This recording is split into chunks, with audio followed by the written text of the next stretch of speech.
Okay, we are getting started, and I'm so excited to hang out with you guys tonight. So I'm going to wait while my computer launches everything, and I think we are now launched. And as usual, I'm going to go ahead and change a couple things on my end, and then also wait for a couple friends to hop on before we get started today. So I see a friend just popped on. Good to see you. Excuse me while I drink some water. Excuse me. I find myself when I get really excited to talk about hiking and being outdoors and really anything nature related within the Conservancy, I get really excited and I need to drink water. So with that, and it's 6:30 now, so we're going to go ahead and get started. I have a lot of different things that I want to cover, and at the same time not overwhelm you guys. So if you're joining for the first time, hi Cassidy. Yes, that's such a good reminder. If you guys want to go ahead, start popping in on the comments just to say hi, hello. I always love knowing who's joining me on our live. So if you have never seen me before or heard of the Conservancy, I just wanted to give you a quick little background and then a little bit of housekeeping, and then we'll go right into our topic for this week. So with that, my name is Ana Lutz-Johnson. I am the Education Manager for the San Diego River Valley Conservancy. The San Diego River Valley Conservancy is a 501c3 nonprofit. We're a local organization that focuses on the San Diego watershed through preserving, protecting, and sharing both natural and cultural resources within our watershed. So that's a little bit about the Conservancy, a little bit about me.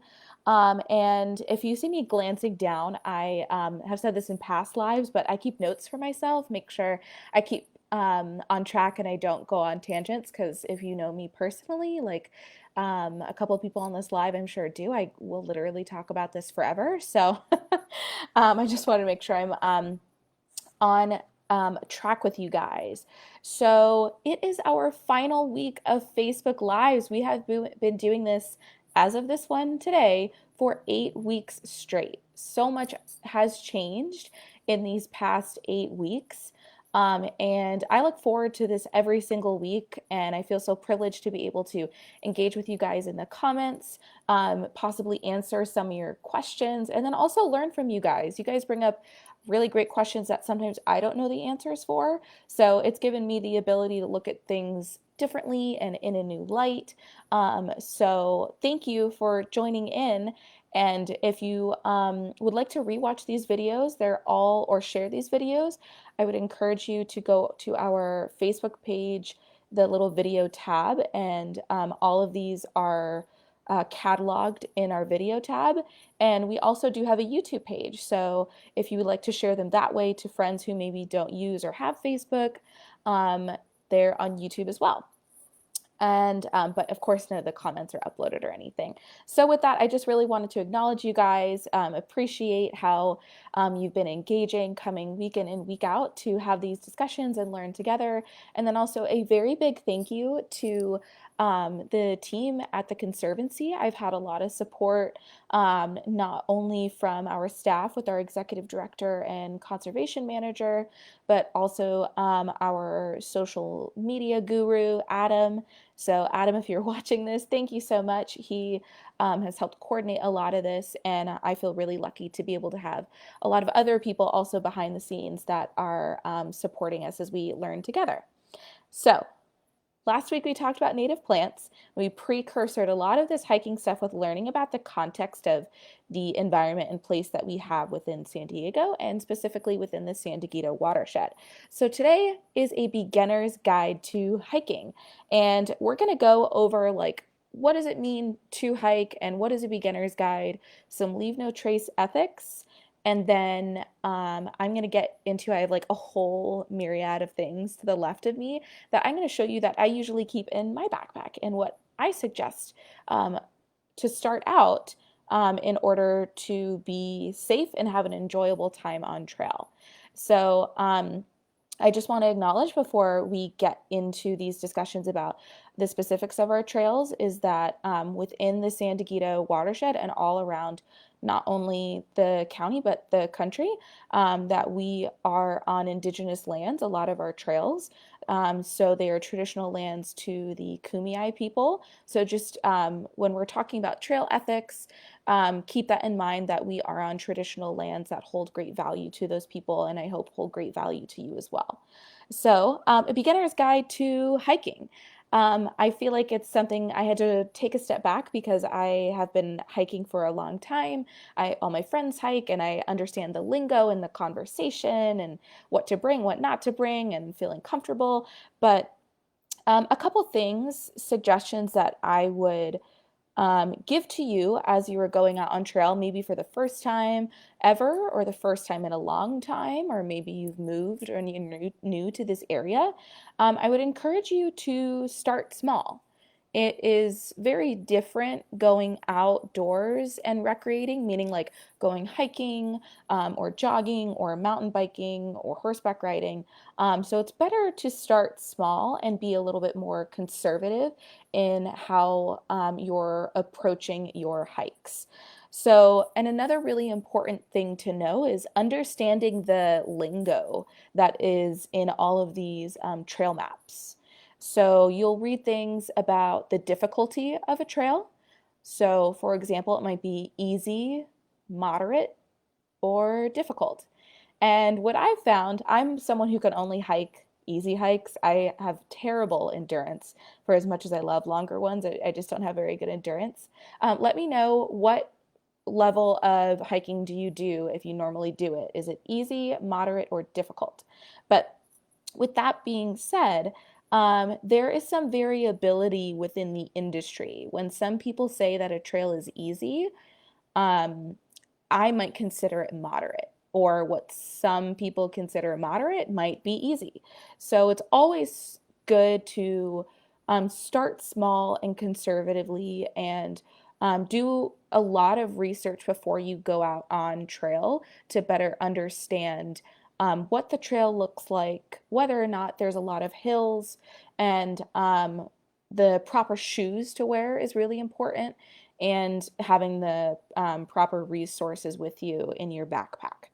So with that being said, there's difficulty, there's also elevation, and elevation is talking about how much elevation is going to change, like how much height is going to change over the course of your hike. So not only do you need to pay attention to the elevation change in your hike, because that usually means you're going up and down a lot. What goes up must come down, and what goes down, you usually have to hike back up. So make sure you're paying attention to that elevation as well as the length. Maybe it's a 5-mile hike and there's 500 feet of elevation, and that's not super difficult. But let's say it's a half-mile hike and there's 500 feet of elevation. That means it'll be like this. No, I'm just kidding. It'll be like, the pitch will be a lot steeper. So keep in mind when you're reading about these different hikes, there is also an online platform called All Trails, ALL Trails, All Trails. I can't remember if it's .com or .org, but either way, it's almost like a Yelp review of trail systems. Gives you a pretty good route. People review it. So I would really recommend that if you're unsure. You can get some different opinions on whether or not that would be a proper trail for you to go to. Another thing to think about when you're going hiking is parking. Some of these trails that you go on, or that you would like to go to, some of them have things called staging areas. And so that's kind of like that's a parking lot, essentially, directly accessible to the trail. And there are things that are called just trailheads, meaning this is where the trail starts and you have to park on the side of the road if it's legal there. So just keep that in mind and prepare for that. So we covered a little bit about like starting small, some of that hiking lingo, but the other thing is take a hiking buddy with you. It's really important as you get comfortable more on trail to take a buddy with you in case there was an unexpected injury, you ran out of some sort of resource, or you get lost. It's always better to have a buddy with you. So I really encourage you guys to do that. And it's also a really wonderful bonding experience. And before we move into some straight up essentials, I wanted to ask, or before I ask you guys what those essentials are, last thing is checking the weather. um, Here in San Diego, as we're moving in to our warmer months, I hope a lot of you are being vigilant with the weather, because these trails that might have been moderate now become really difficult when it's 90 degrees out and there's no clouds. So pay attention to the weather. Don't just look at the overall forecast for the day, but look at the times that you're planning on going hiking. Because sometimes it might be like overcast and then there's actually going to be a little bit of rain at the time that you think you're going to go. So just keep in mind about the weather and plan accordingly. So for hiking essentials, I'm really curious, because I've been talking too much and not asking you guys enough questions. What do you think some of those hiking essentials are? And then I have a little list of some things that I think are really on the top of my essential list. So while you guys are commenting, I would love to hear maybe one or two some essentials. Ooh, Jordy, that's a really, really good point. Weather at the top and bottom can be different. Excellent point. Thank you, Jordy, for bringing that up. So a really good example of this is the Vulcan Mountain hike at the very, very east part of our watershed, where it actually begins. You're up in the mountain range already, but by the time that from the start of the trail, by the time you get to the top, the weather can have extreme variation, where it's really, really windy, it drops 10 degrees, things like that. So great point, Jordy. Thank you for bringing that up. So what are some things? Ooh, Kim, water. Yes, I love that. Exactly. That is like the number one, I think, in my mind, is to keep you going, is water. Of course, sustenance and food, but water, absolutely. What else? What else are some essential things that you think that we need while we're out on trail? I would love to hear from you guys. Sunscreen, hat, yes, very good. Water and first aid kit, very good, yes. Love that. That's really good. That's awesome. Perfect. So you guys are welcome to continue commenting. Water, like when you get excited. Yes, I do get excited about hiking, so I need to drink a lot of water. Phone, Gisette, yes. Len, dry socks. Oh my goodness, never underestimate the power of a blister. It will stop you in your tracks and ruin your hike. So wearing good socks and dry socks at that. Very, very good. And again, if you're sharing this with someone, or if you're someone who's never been hiking, I would assume that a lot of this information is really overwhelming. But to just encourage you again to start out small, go with a friend, and then connect with your community and learn more. And that's also why the Conservancy is here, to help answer some of those questions and direct you to places that can help you learn about how to recreate safely and sustainably. So if this is a learning process for you, I'm still learning, we're all still learning, but I can't wait to see you guys out on trail with that. A watch or some way to tell time. Yes, very good. So I have a couple, like 6 main things. They're kind of bunched together. Is a really good one is navigation. So that's either and or a compass or a map. So I would encourage you guys not only to have maps on your phones, but you need to also be mindful that sometimes your phone will cut out, that your data will cut out. So having either like a screenshot of the map and reviewing the trail beforehand online, or having a physical map is really, really helpful. And also have a buddy so you can navigate together.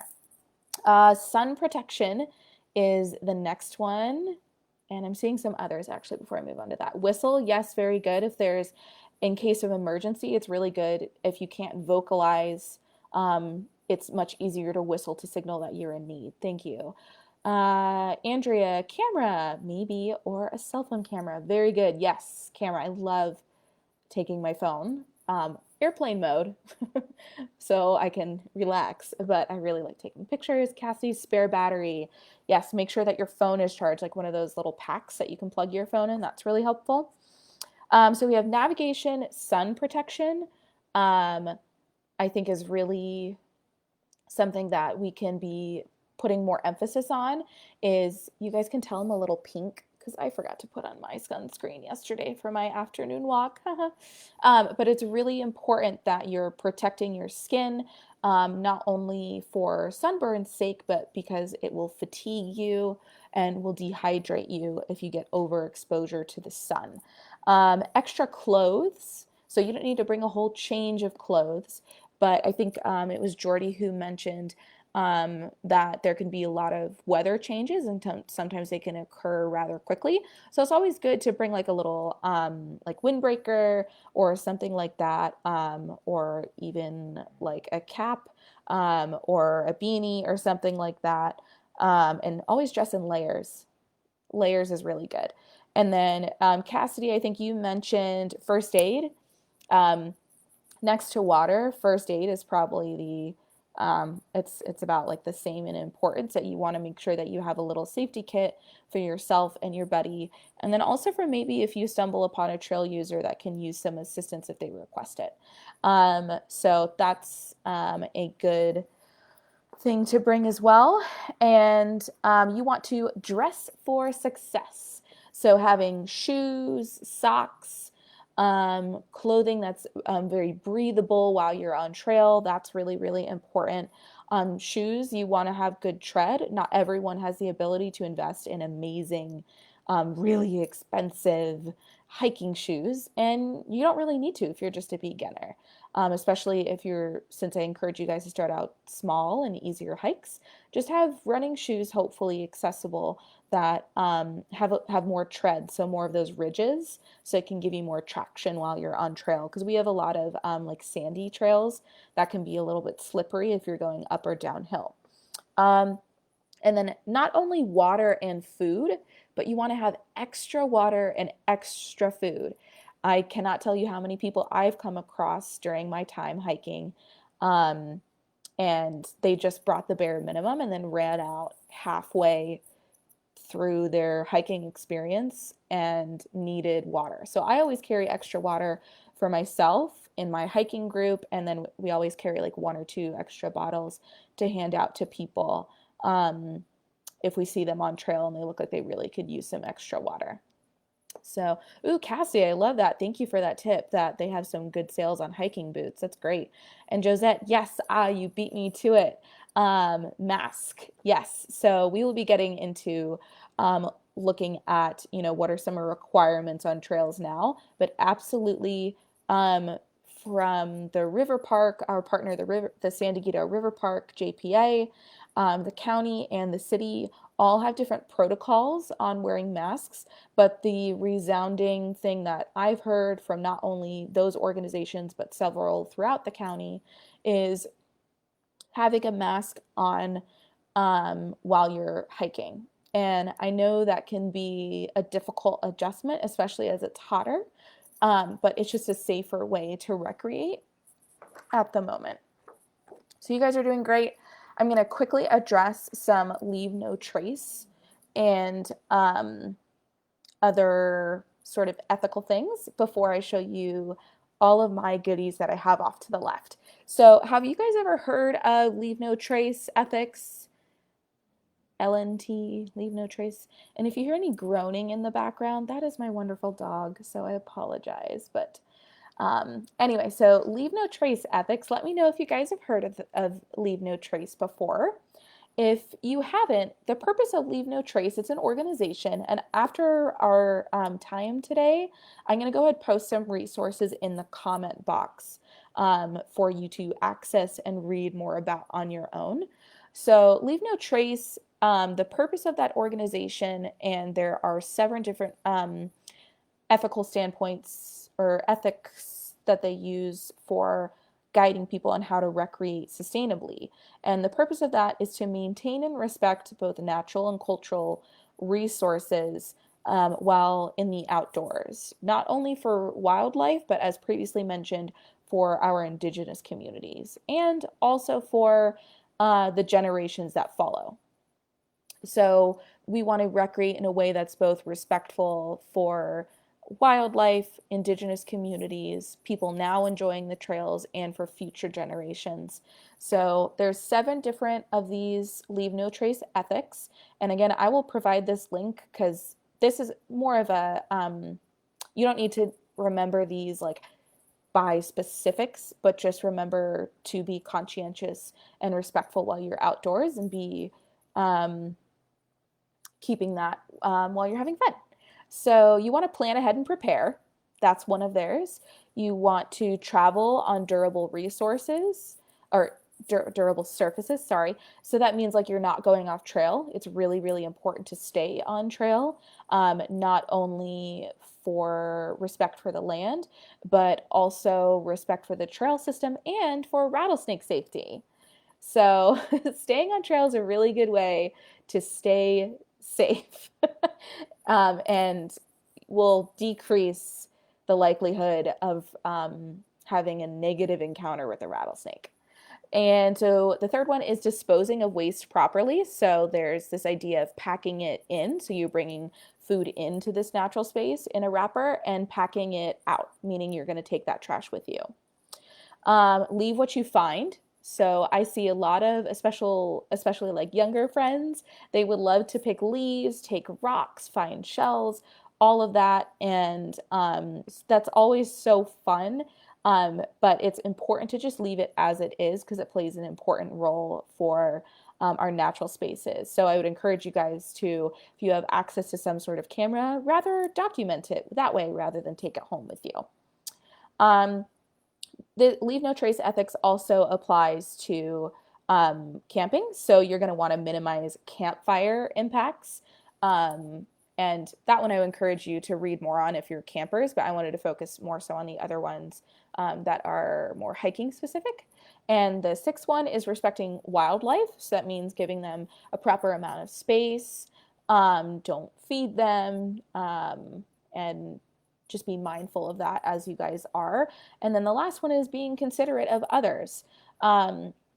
So being considerate of others includes yielding to people that might be hiking faster than you, or trail jogging, or there's mountain biking. There's mountain bikers, you can kind of trade off almost on yielding because technically they're supposed to yield to hikers, but sometimes they're going really fast that it's just safer for both parties, for the hiker to step to the side of the trail.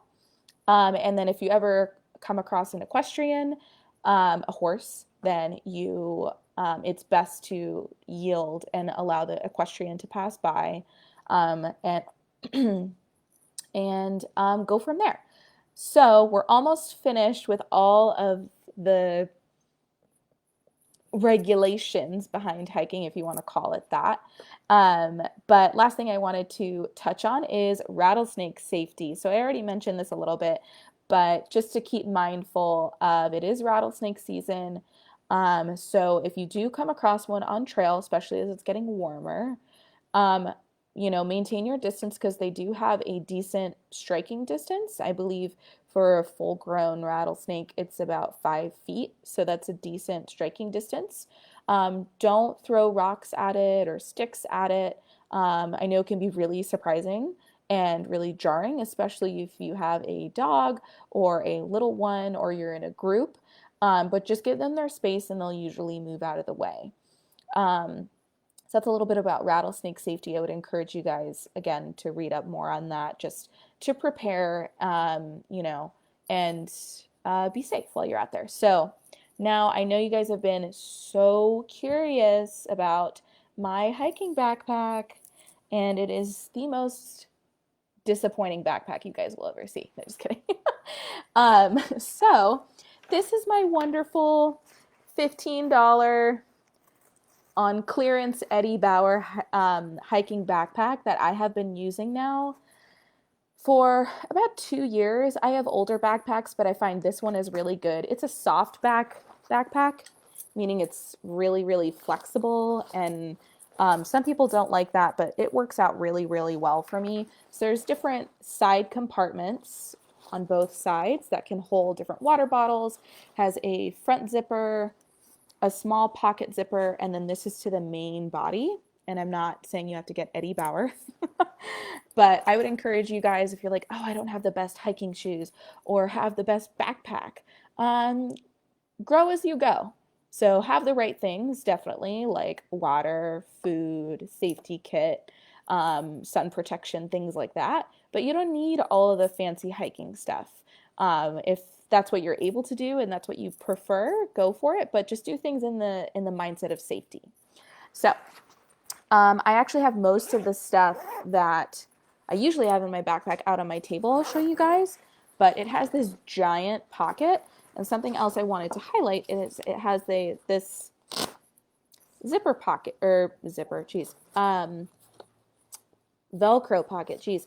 And in this pocket, you can put something called a water bladder inside of it. So instead of a water bottle, it's this like flexible, like sustainable or long-term use plastic bag, for lack of a better word, that has a little spout that'll come out and you can just drink from rather than having to set down your backpack, get out your water bottle, things like that.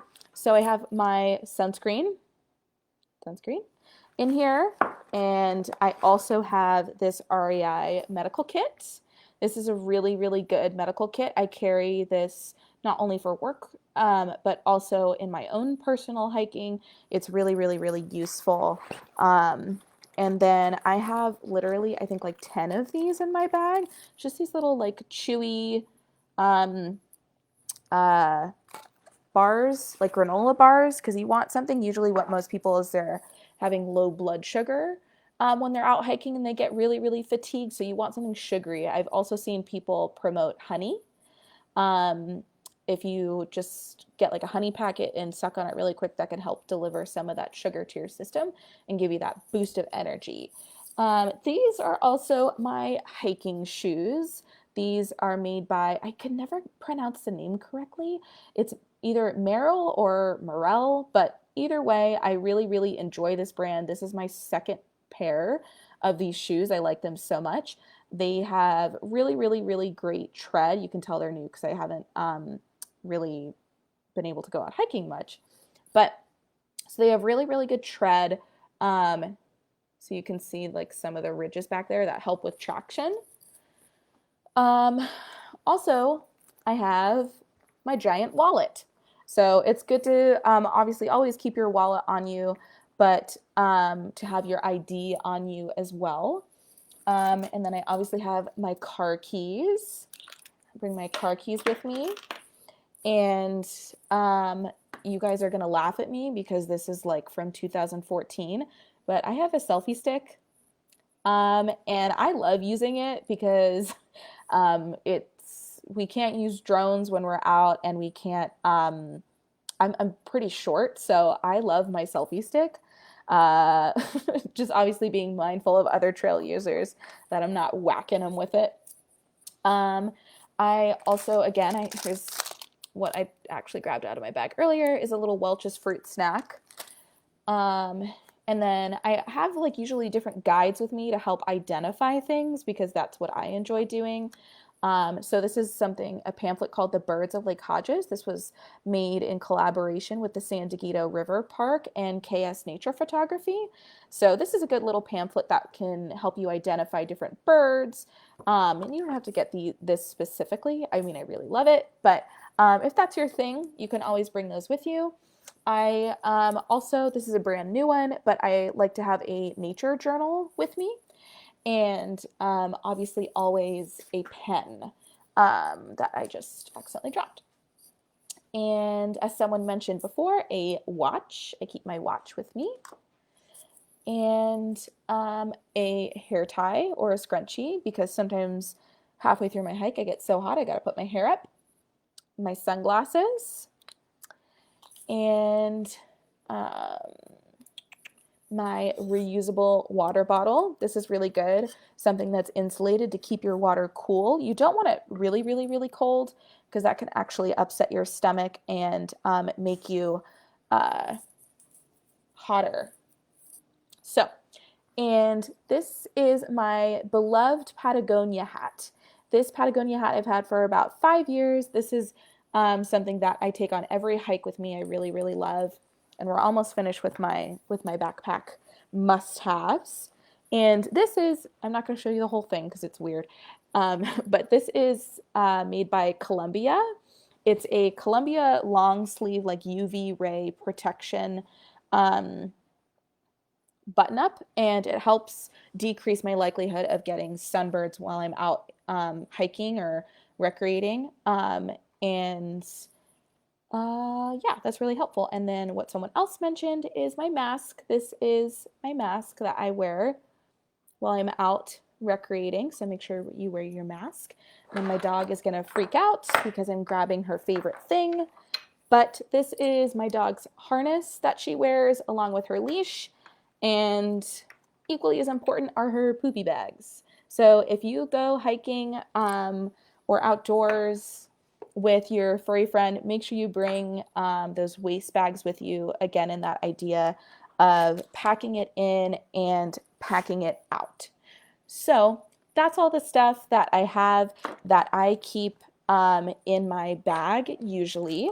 So to wrap up this discussion and wrap up our Facebook Live, because I have been going quite long this evening, is I would love to, while I'm explaining one of our trail challenges, I would love to know, what is your favorite hiking trail to go on?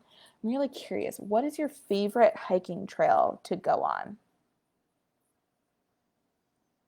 And while you guys are commenting that below, what is your favorite hiking trail to go on? I wanted to highlight, as we are finishing tonight's lesson, but also concluding our Facebook Lives for the time being, is I gave you all this amazing information, but now where do you go? And where do you look for some of these resources? So a good challenge for you guys to take up that I would encourage you to look at is the Conservancy's Coast to Crush Trail Challenge. So it is a challenge that includes 5 designated hikes within our watershed. And we're extending the deadline because of COVID restrictions. We have extended the deadline until the end of August of this year to complete it. And so what you do to participate in the challenge is go to those 5 designated hikes, go on the hikes, and take a selfie at the designated selfie spot. And then once you're completed with all of those hikes, you email them to us, the pictures, and then we send you a little certificate of completion, as well as some little goodies scattered in there as well. So I will be posting that link, and then also another link. I'm just going to post lots of links, but I'm going to post a link to the Coast to Crush Trail, the 7 principles of Leave No Trace, some other trails within the San Diego watershed, as well as the river park, and a link to a hiking for beginners guide that was written by REI that I highly recommend. Even if you yourself don't need it, you are more than welcome, obviously, to pass that along. I would encourage you to share it with people to get more people out on trails in a safe and sustainable way. So that is what I have for you guys this evening. And it's really been so fun. And if you have any other questions for me related to this topic, or, ooh, Cassidy, you caught me off guard, but I love this one, Clevenger Canyon South. Love that hike. Love that hike. Do you like the East or the West Fork? The East Fork goes to the chairs, and the West Fork is a really fast summit. I'm curious what you like. But with that being said, if you guys have any other questions in relation to this topic specifically, or about the Conservancy or past topics, now is a really good time to ask them so I can answer them live. But if something comes to your mind afterwards that maybe you weren't able to ask, I am also going to be putting my email in the comment section as well for you guys to email us and ask us questions. So I'm really curious. East Fork, the chairs are your favorite. So there's this hike called Clevenger Canyon South. I would encourage you guys to look at it. It's definitely more of an advanced hike. It's not maybe the best fit for a beginner. Um, but I have never done the East Fork. I've only done the West Fork. And I believe it's about a mile and a half one way, and it's almost like 1,000 feet of elevation gain in that short distance, and it's killer. But the visual, like the view, is absolutely stunning. Jordy there last weekend, and the trail was very overgrown, but it was great fun. Yeah, so um, some trails, and that's a really, really good point as well, is that thinking about trails in context of what season it is, um, and that some things might be overgrown because we had gotten these really, really intense rainstorms in a short span of time that allowed, unfortunately, a lot of invasives to sprout up really quickly. So I'm sure that's what was growing there. So it can sometimes take a while. Those trails are specifically, Clevenger Canyon is managed by the city of San Diego. I'd like to do the 5 challenge hike. Where should I start? Alexandra, I'm gonna go ahead and post the I'll post, let me see if I can post it right now. It's the link right to, let me see if I can do this. Oh my gosh, it's a miracle. But go ahead, click onto that link, and that will give you some more context and information on how to do the challenge. And also a very big shout out to Mr. Travis Sevilla at Canyon Crest Academy and his digital media class, and its advanced class.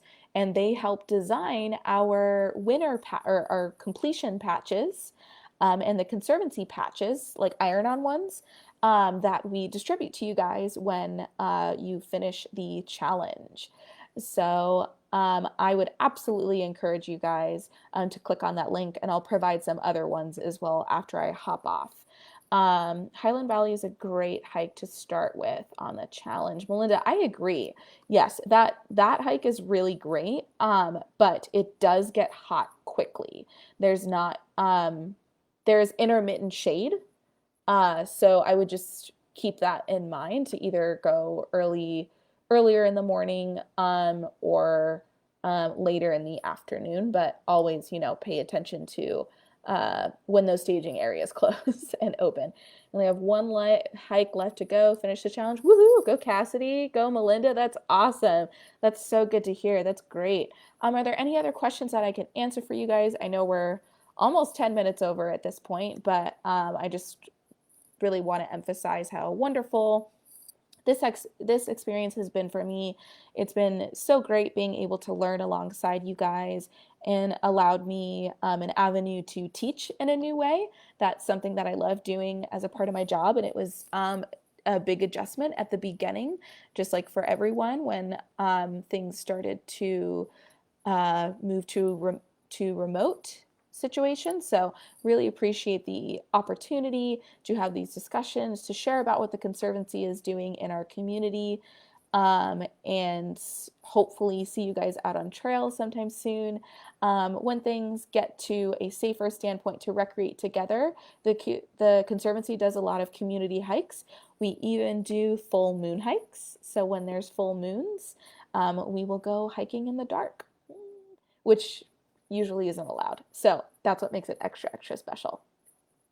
So I'm not seeing any other questions come through. I know there's a little bit of delay on my end.